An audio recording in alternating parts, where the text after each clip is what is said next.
la imagen de un conexo bajo una función continua tiene que ser de nuevo un conexo. Recordamos una propiedad anterior, les habíamos platicado de la imagen inversa. La imagen inversa de f de e debe incluir a e. Había un pequeño diagramita donde bien teníamos f de e, pero en la imagen inversa a lo mejor había un punto fuera de f de menos 1 de e que también le tiraba a e. Entonces esto es solamente inclusión. Entonces enunciamos el teorema. El teorema claramente dice, si f es una aplicación continua en un espacio métrico y si e es un subconjunto conexo de x, entonces fe, la imagen de e, es conexo. Para la demostración, supóngase por el contrario que hay una separación de la imagen de e, que sería A unión B, en donde A y B son subconjuntos separados de Y, es decir, son dos abiertos que no comparten puntos límites.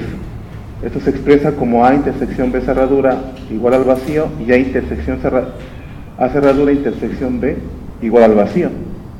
Ambos son no vacíos. Y por otro lado vamos a generar dos conjuntos G y H.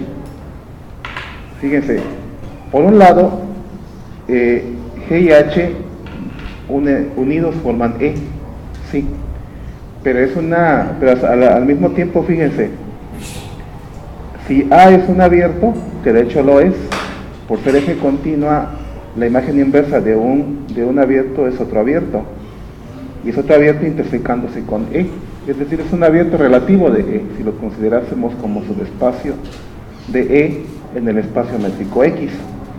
Del mismo modo, la imagen inversa de B, que es f de menos 1 de B, pues es un abierto también, por ser la imagen inversa de un abierto intersecado con E. De nuevo, es un abierto relativo de E.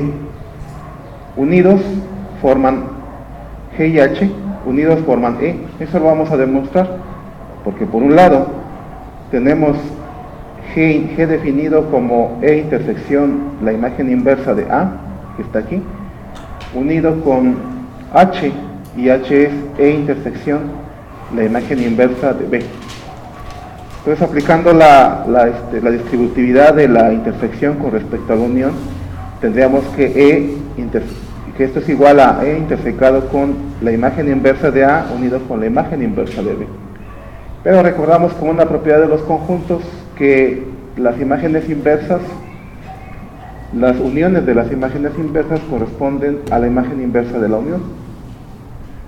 Entonces esto sería E intersección imagen inversa de A unión B. Pero ¿quién es A unión B? Precisamente es f de E, porque es lo que teníamos aquí. Y entonces tendríamos la imagen de, esto sería igual a la imagen inversa de f de E. Pero recordemos que esto no recupera E, es un conjunto que incluye a E. Entonces un conjunto que incluye a E intersecado con E, ¿qué me va a dar? E misma, ¿no? Entonces efectivamente G unión H me da E. ¿Y qué es lo que vamos a tener? Vamos a tener cosas que no nos gustan. Esto, si suponemos que la imagen no es conexo, nos va a crear una contradicción, pero en X. Veamos cómo ocurre. Entonces, ya demostramos que ni G ni H son vacíos. Unidos dan E. Ya sabemos que A incluye A cerradura, entonces tendríamos la siguiente cadena de desigualdades. G es un conjunto de la imagen inversa de A. ¿Por qué? ¿Por qué es un conjunto? Porque es el conjunto f de menos 1 de A intersecado con algo, ¿vale? Y la intersección siempre es un conjunto del conjunto original. Y ya sabemos que como A es un conjunto de A cerradura, pues se cumple esta cadena de inclusión. Si A es un conjunto de A cerradura, pues f de menos 1 de A es un conjunto de f de menos 1 de A cerradura. ¿Y qué ha ocurrido entonces? Bueno, pues tendríamos esta G subconjunto de f de menos 1 de A cerradura, pero podemos cerrarlas de ambos lados y tendríamos la inclusión. Pero en la inclusión, ¿qué pasaría? Pues aquí tengo la imagen inversa de un cerrado. Como f es continua, ¿cómo debería ser la imagen inversa de un cerrado? Un cerrado, al cerrarlo, pues debe coincidir con el mismo, porque la cerradura de un cerrado es de nuevo ese mismo cerrado. Entonces, G cerradura va a quedar incluida en f de menos 1 de A cerradura. Pero veamos qué ocurre si pasa eso. Podemos poner las imágenes de ambos lados y se conserva la inclusión. Tendríamos entonces que f de G cerradura es un conjunto de la imagen inversa de A cerradura. Y aquí sí, cuando usamos la imagen de la imagen inversa de A cerradura, en realidad estamos recuperando a A cerradura, porque la imagen inversa de A cerradura son precisamente todos los elementos que al aplicar en la función me dan A cerradura. Entonces efectivamente aquí quedaría A cerradura. Y de este lado tendríamos la imagen de G cerradura. Pero eso nos va a crear esta contradicción, fíjense. Tendríamos entonces que f de G cerradura intersección H, pues tendría que ser subconjunto.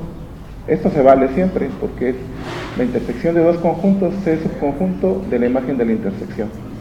Y tendríamos f de G cerradura intersecado con f de H. Pero de nuevo, esto lo volví a escribir, pero ¿quién es f de G cerradura?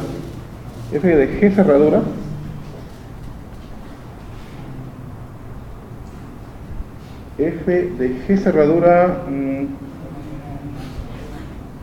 bueno, esto es un subconjunto de A cerradura, lo tenemos por acá, ¿no? F de G cerradura, sí, al fin y al cabo f de G cerradura es subconjunto de A cerradura, y f de H es subconjunto de B. Entonces tendríamos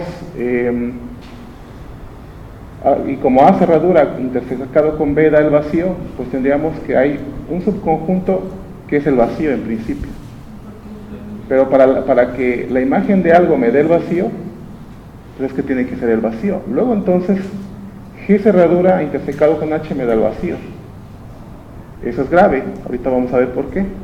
Pero todo esto también se cumple con G de H cerradura. ¿Cómo se pudo haber hecho? Pues prácticamente nada más sustituyendo A por B. A por B y se generan la misma cadena de desigualdades y se tiene esta parte de inclusión. ¿Qué ha pasado entonces?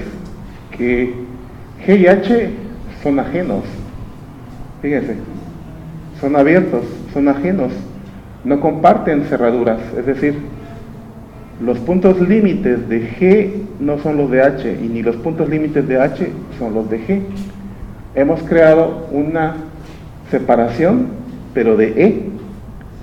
Y eso es una contradicción porque habíamos dicho que E es conexo. Luego entonces, suponer que la imagen de un conexo no es conexo nos lleva a una contradicción. Así que la imagen de un conexo bajo una función continua debe ser de nuevo un conexo.